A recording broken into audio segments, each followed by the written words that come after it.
যদি আমি বলি আমার রাসূল কেমন ছিলেন, তিনি ছিলেন মধ্যম আকৃতির, তিনি না লম্বা না খাটো। তিনি কখনো বা যখন হাজারো মানুষের সামনে দাঁড়াতেন, বিদায় হজের সময়ে 1,40,000 সাহাবা যখন ময়দানে, তিনি যখন আস্তে করে উঠে দাঁড়ালেন, ওনার চাইতে অনেক লম্বা লম্বা মানুষ থাকার পরেও অবাক বিস্ময়ে সবাই তাকিয়ে দেখলো সবার উপর দিয়ে যে মানুষটির মাথা মুবারক দেখা যায়, তিনি নবী মুহাম্মদুর রাসূলুল্লাহ সাল্লাল্লাহু আলাইহি ওয়াসাল্লাম।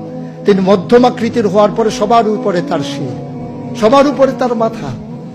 সবাই অবাক বিস্ময়ে তাকিয়ে দেখলেন তার চুলগুলো হালকা হালকা কোঁকড়ানো।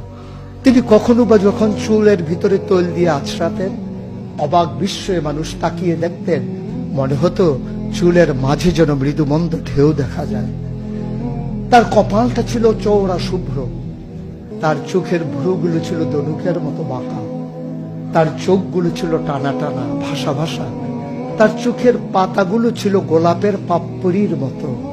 তিনি কখনো বা যখন চোখের পলক ফেলতেন, অবাক বিস্ময়ে মানুষ তাকিয়ে দেখতেন, মনে হতো মৃদুমন্দ বাতাসে গোলাপ পাপড়ি দোল খাচ্ছে।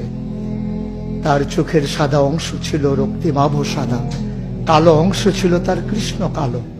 তার ঠোঁটগুলো ছিল গোলাপি রঙের, তার নাকটা ছিল খাড়া, ছিদ্রগুলো ছিল ছোট ছোট, নাকের নিচে ঠোঁটের উপরে ছিল চিকন সরু গোঁফ। তিনি কখনো বা যখন মুচকি হাসতেন, তার গোলাপি রঙের ঠোঁট দুটো যখন একটু ফাঁক হয়ে যেত আর দাঁতগুলো যখন বের হয়ে যেত, মানুষ অবাক বিস্ময়ে খুঁজত কোথাও যেন বিজলি চমকিয়েছে। তিনি যখন প্রচন্ড গরমের মাঝে ঘেমে সিক্ত হতেন, কপালে তার মুক্তার দানার মতো ঘাম জমে যেত। তিনি যখন দৌড়ে দৌড়ে তার বিবিদের ঘরে যেতেন, আমাদের মায়েদের ঘরে, আল্লাহ রাসূল সাল্লাল্লাহু আলাইহি সাল্লাম ঘরে ঢোকার পরে মায়েরা দেখতেন কপালের মাঝে মুক্তার দানার মতো বিন্দু বিন্দু ঘাম জমে আছে। মায়েরা বলতেন, গুস্তাখি মাফ কর দিজিয়ে, বেয়াদবি মাফ করবেন, আপনি চুপটি করে একটু বসুন। নবীকে বসিয়ে ওরা ছোট্ট শিশি খুঁজে বের করতেন, অতি যত্নে পরম আদরে তার কপালের ঘামগুলো তারা শিশির ভিতরে ভরে মুখ বন্ধ করে রেখে দিতেন। ঈদ যখন আসতো, বিয়ে যখন হতো, জমানো ঘাম তারা আতর হিসেবে ব্যবহার করতেন।